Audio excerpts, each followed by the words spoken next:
Hello friends, in this video I'm going to show you how to delete blank page in MS Word document.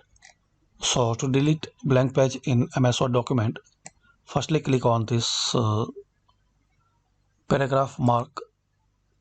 Now click on view and in here click on navigation pane. So click on this navigation pane. Now find out blank page like this one is blank. So right click on it. So now select it and press delete key on your keyboard.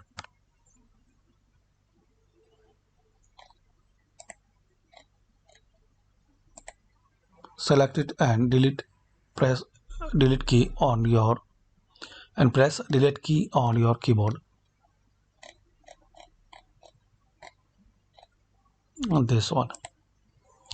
So select it and press delete key, and that's it. So like this you can delete a blank page in your MS Word document. Thanks for watching.